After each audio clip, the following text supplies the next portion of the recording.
বন্ধুরা, Sangeeta kitchen and blog থেকে জানাই অনেক অনেক ভালোবাসা। আজকে আমি রান্না করে দেখাবো কচুরমুখী আলু দিয়ে তেলাপিয়া মাছের ঝোল। কচুরমুখী আলু কেটে ধুয়ে নিয়েছি, তেলাপিয়া মাছটাও কেটে ধুয়ে নিয়েছি। কচুরমুখী আলু তেলাপিয়া মাছ রান্না করতে আমার লাগছে আদা, জিরে, শুকনো লঙ্কা বাটা, লবণ, জিরে, হলুদ, তেজপাতা, সর্ষের তেল। আমি লবণ দিয়ে নেব আর হলুদ দিয়ে নেব। আমি ভালো করে মাছটা মাখিয়ে নেব। আমার ভালো করে মাখানো হয়ে গেছে বন্ধুরা। এবার আমি উনুনটা ধরিয়ে নেব। উনুনটা ধরিয়ে নেব বন্ধুরা। আমার কড়াটা গরম হয়ে গেছে, এবার সরষের তেলটা দিয়ে দেবো। এবার এক এক করে মাছগুলো ভেজে নেব।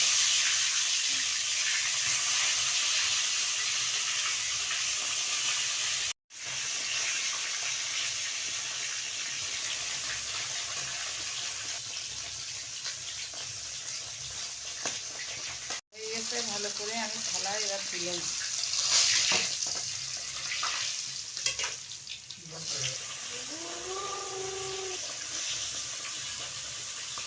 মাছগুলো আমি লাল লাল করে ভেজে নিয়েছি।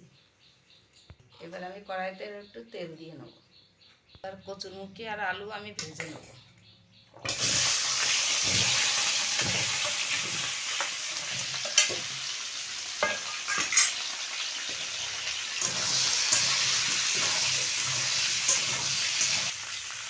এবার পরিমাণ মতো লবণ দেব।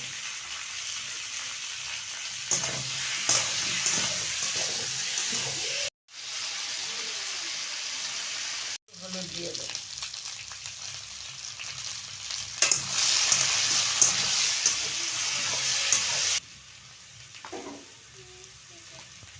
আর আলু ভালো করে ভাজা হয়ে গেছে, এবার আমি থালায় তুলে নেব। কচুরমুখী আর আলু আমার ভালো করে লাল লাল করে ভাজা হয়ে গেছে, এবার আমি থালাইতে তুলে নেব।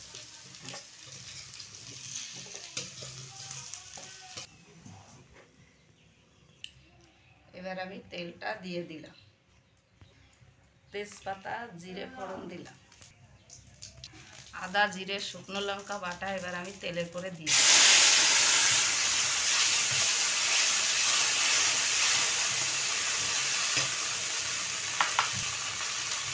এবার হলুদ দিয়ে দেব, লবণ দেব।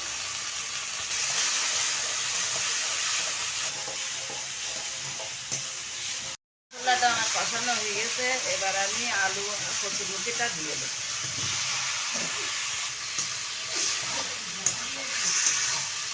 আমার কষানো হয়ে গেছে, এবার আমি জলটা দিয়ে দেব।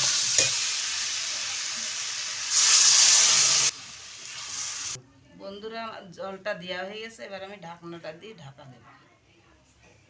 আমি ঢাকনাটা এবার একটু তুলে নেব।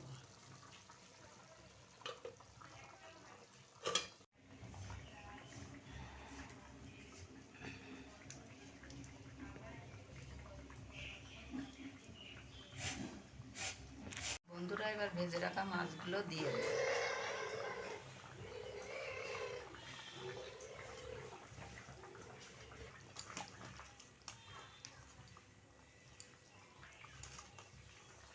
বন্ধুরা দেখুন, কচুরমুখিটা কত সুন্দর গলে গিয়েছে, আলুটাও গলে গিয়েছে।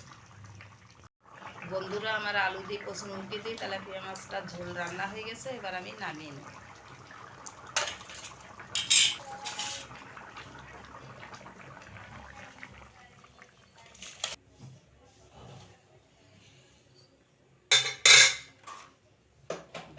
এটা আপনাদের ভালো লাগলে লাইক, কমেন্ট, শেয়ার করে দেবেন। চ্যানেলটা সাবস্ক্রাইব করে আমাদের পাশে থাকবেন।